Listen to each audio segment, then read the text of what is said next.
Hello and welcome to another ProSoft Technology Asia Pacific tutorial video. In today's session, I will demonstrate how to use ProSoft Technology's ICX35 Industrial Wireless Gateway to send SMS messages from Allen-Bradley's line of Micro800 controllers using the provided CCW sample project version 1.7.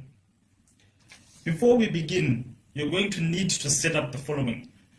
First, you need ProSoft Technology's ICX35 Industrial Wireless Gateway operating on firmware version 1.2.2 or higher. You will need an Allen-Bradley Micro800 controller that is Ethernet IP capable. That means you'd need either the Micro820 or the Micro850. You need ProSoft Technology's ICX35 SMS sample CCW project version 1.7, which you can acquire by sending an email to support.ap@prosoft-technology.com. You'll also need a licensed version of Rockwell's Connected Components Workbench or CCW software installed on your machine. The sample project is distributed as a CCARC file that can be easily imported into a CCW empty project.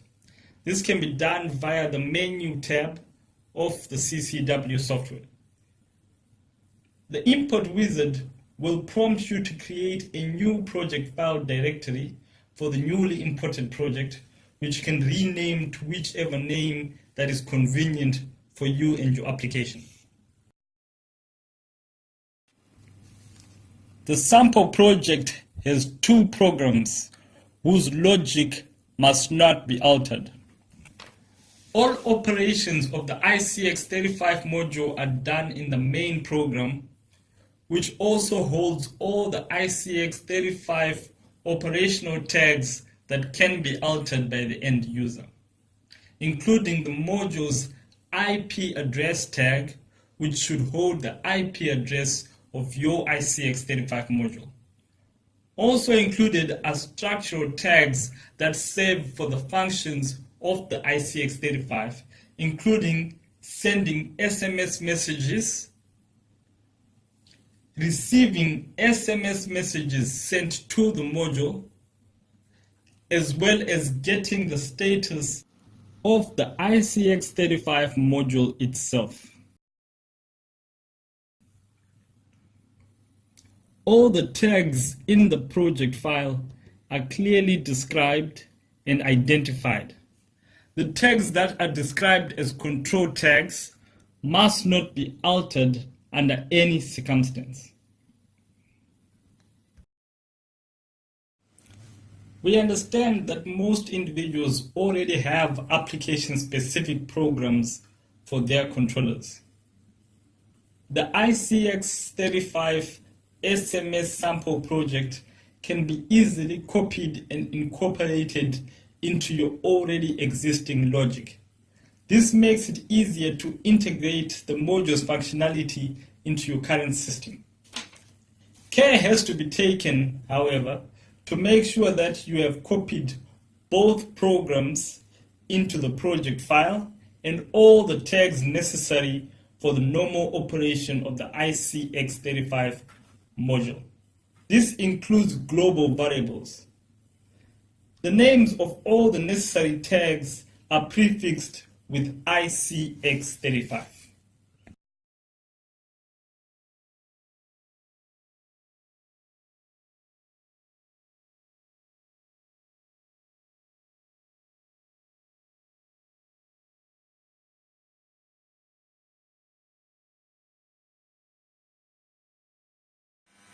As previously explained, the ICX35_IP address tag holds the IP address of your ICX35 module. The contents of the tag must be in the format of 4, followed by the IP address of your ICX35 module.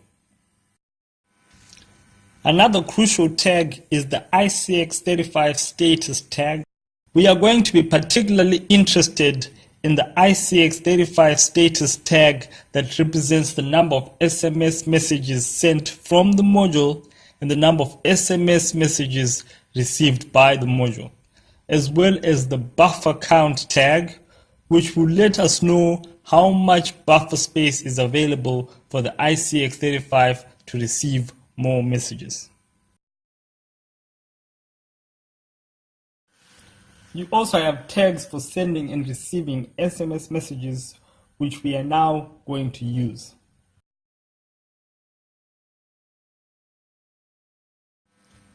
To send an SMS message, you need to go to the Send SMS Message tag, where you must enter the phone number that you wish to send the message to, the message that you wish to send, the number of phones that you wish to text simultaneously, as well as the message length. The message will be sent after triggering a high signal on the Send SMS Trigger Boolean tag. For the version 1.7 of the sample project, you can send the same message to a maximum of 3 different phone numbers simultaneously.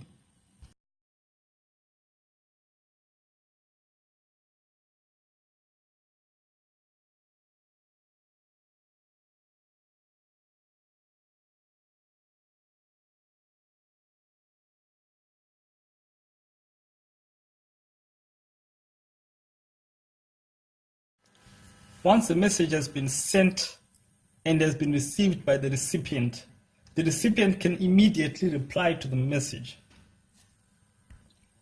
We will be able to monitor whether the message has been sent or whether a reply has been received by monitoring the status tag, which will give us the number of messages sent as well as the number of messages received.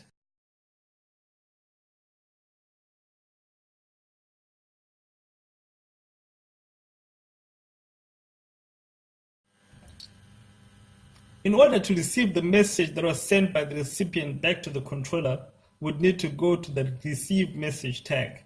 And under that tag, we'd need to trigger a read message by sending a high signal to the read trigger.